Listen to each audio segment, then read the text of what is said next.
Good morning.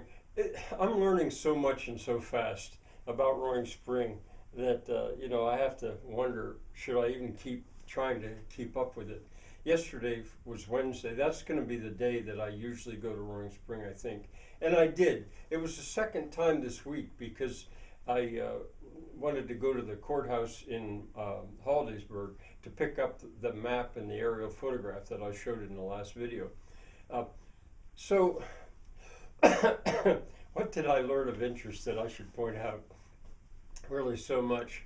When I was passing through Roaring Spring, I stopped at some various places.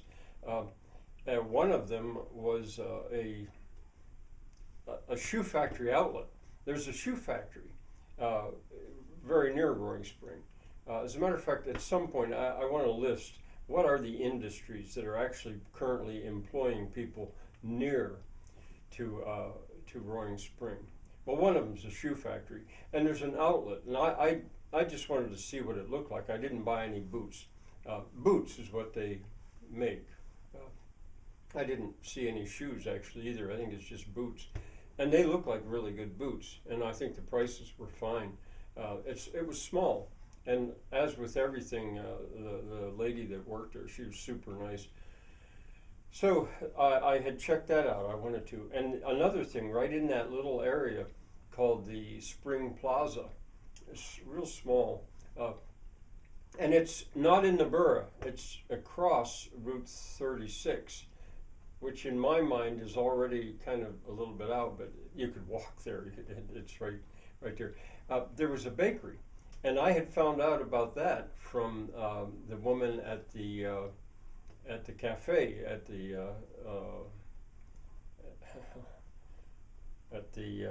oh, what's this? I can't. Danny K Cafe. Danny K Cafe.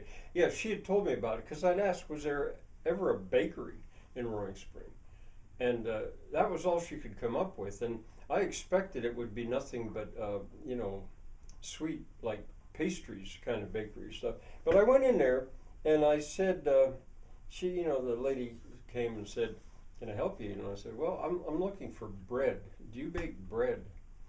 And at first the younger woman said, "Well, you see, we mostly make sweet stuff, but we make banana bread and pumpkin bread and stuff." She showed, and she, but I said at one point.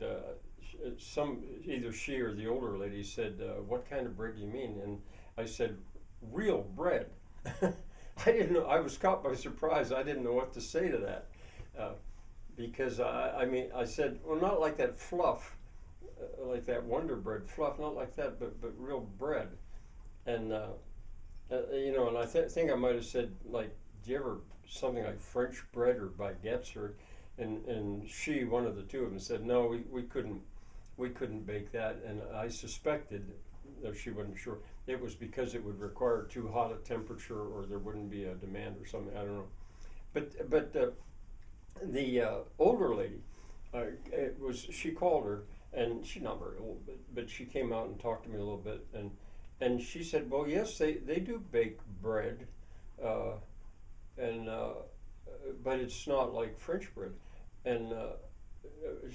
Twice a week, I think they bake bread, and so I think she said, "Do you want to see it?"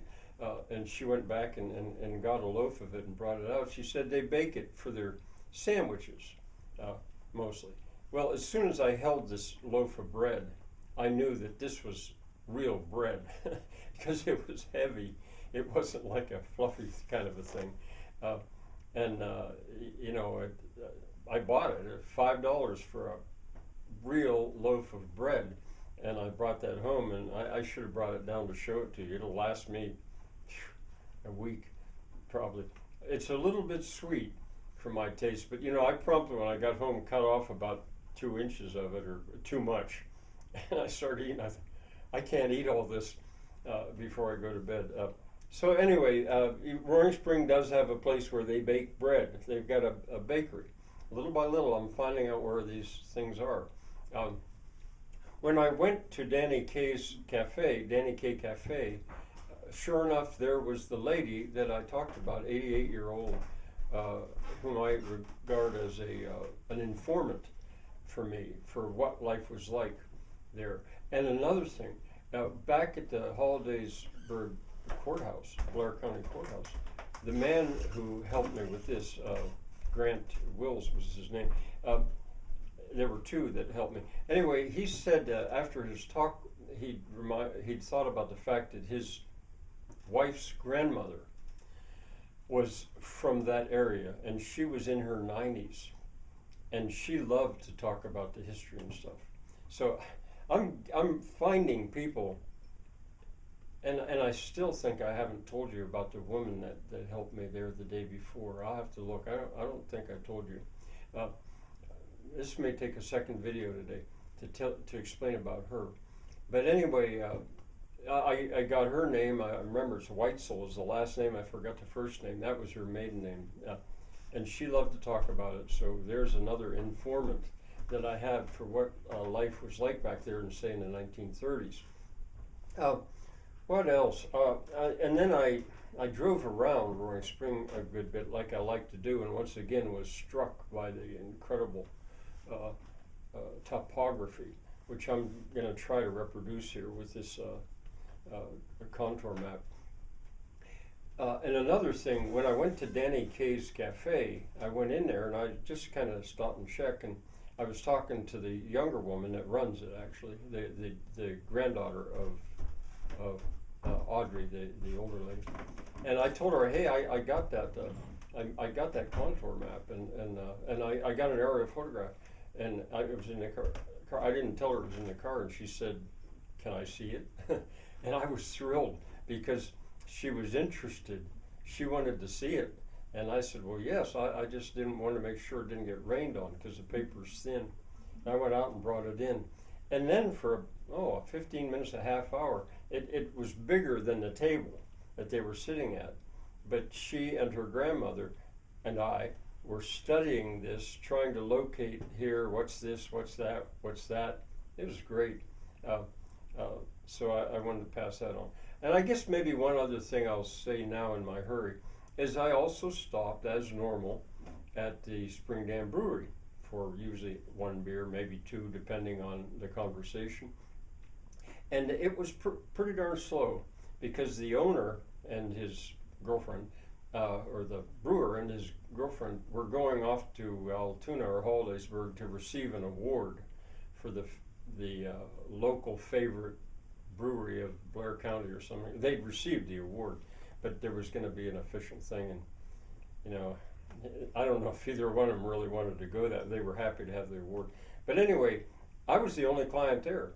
It was early, and there was a young woman that I had not seen there yet, and it turned out that it was her first day back after a year and a half.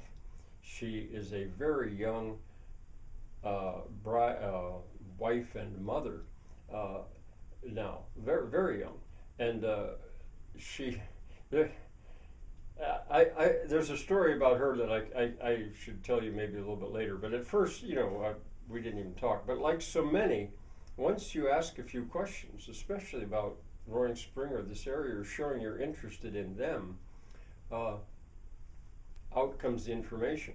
And it turns out that she went to the local high school, married a man who went to the local high school, 7 years older than her, but from the same high school. And of the most interest to me was that she had been raised as a Mennonite, but one of 6 children, the youngest, but backed away from that culture eventually. I was surprised because she didn't really look that much, but she had all kinds of memories and all kinds of stuff to say about her past. There wasn't hard feeling. I don't think there was anything like that shunning business. It's just that she backed away from it. Now there's more to say. There's more to say, and I was afraid this would be a little bit rambling, but I wanted to leave a record of some of this stuff in case I forget to tell you later on. Bye for now.